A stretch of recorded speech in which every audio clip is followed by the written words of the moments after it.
We're always working on some goal or the other, planning everything out and executing those plans. But do we do so with our health? Today, I talk about how to create health goals, the factors to consider.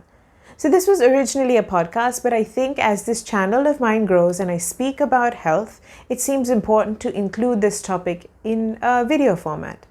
So like I was saying earlier, many of us write work goals, financial goals, even general life goals, even goals when they want to get married and have kids, but I don't hear enough talk on health goals, as in a proper breakdown with an action plan. So let's do that today. I'm going to break down a general action plan to highlight the things we really shouldn't forget to consider. And we can all modify this plan based on our specific needs. Let's remember that good health is an essential for us to reach our work, financial, and relationship goals. And most importantly, for us to live a content life. And when I say health, I mean both mental and physical health. Please remember, based on where we stand with our health, whether we're dealing with a chronic condition or depression or an injury, our ultimate health goal will vary from each other. Okay.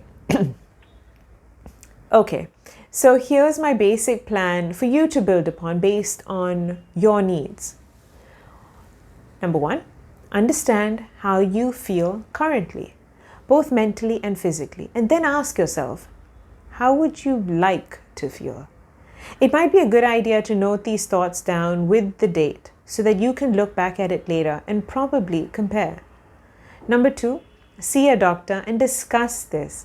It'll be worth asking for a full body health checkup to know possibly where you stand physically. Mentally, if you believe counseling will be of benefit, then ask your doctor for a referral.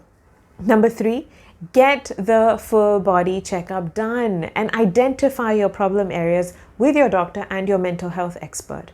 This is where you and your doctor can create a plan that should include seeing a nutritionist or a dietitian.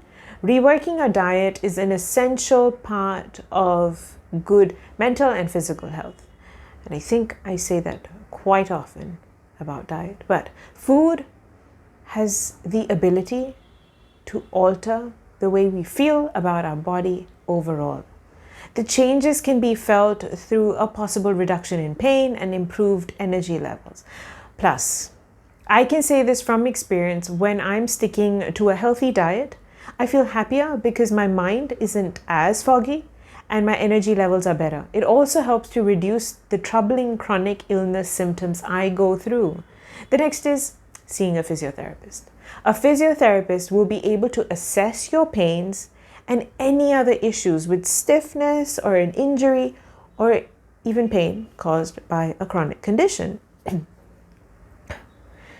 The physio will be able to create a plan which may involve various therapies, including a proper exercise plan. It's always good to work on your physical fitness, whether it's through yoga, weight training, cardio, Pilates, swimming. The options are endless. We just have to figure out a plan and actively work on it, but under the guidance of proper experts. If you wish to know more about the type of physiotherapy and which forms of exercise I'm involved in, then I'll link the relevant video for it. Plus, I'm working on my own weight loss program, so there's a video for that as well, and I'll link that too. Now, next is, if you haven't already, seeing a counselor or another type of a mental health expert will be beneficial. Again, I say this from experience. I went through weekly counseling as a teenager, and those sessions help and support my mental health even today. That's more than 20 years on, and I feel old now. I don't mind feeling old, but there is something amazing about identifying your life patterns and being able to stop habits that cause mental commotion. Lastly, on my list is seeing someone who can teach you meditation. Meditation helps create stability, calm, and clarity, which helps with mental, physical, and emotional health. I've done a podcast on how I meditate when I'm in pain. I will link the blog post with the transcript in the description box. But if you would like me to make a video about it, then please let me know in the comment section. I'd be happy to do that. Now, I understand that seeing so many doctors and different forms of therapists can require a huge amount of effort. But take it a step at a time. Incorporate things slowly. Otherwise, it could be tough to maintain a lot of sudden changes.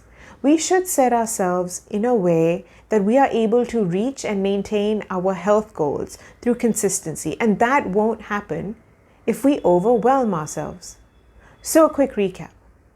Understand how you wish to feel about your health. Get a full body checkup done. Create a plan with your doctor, mental health expert, nutritionist, physiotherapist, and anyone else on your list. And then work on this slowly and consistently. That's the important word.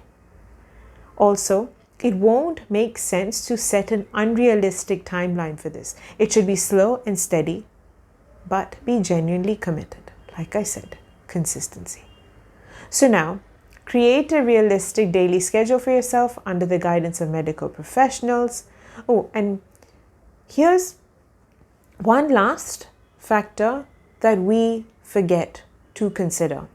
When working on our mental health, what we consume in terms of content, whether it's Twitter, YouTube, a TV series, the news, it all affects how we feel. I have blocked, muted, and unfollowed certain people because there is some negativity which we don't really need and shouldn't keep. On that note, time to ask you guys whether you'll be creating health goals, or maybe you already have health goals. And how did you make your health goals? And how is it going for you? If you're still on the fence about creating health goals, then please remember that we live with ourselves for the rest of our lives. Quite obvious, yes. So best to make our own company a healthy one. I'll end here. But if you like this video, then please do like, share, and subscribe to my channel. Thank you so much for watching. Have a good one. Bye-bye.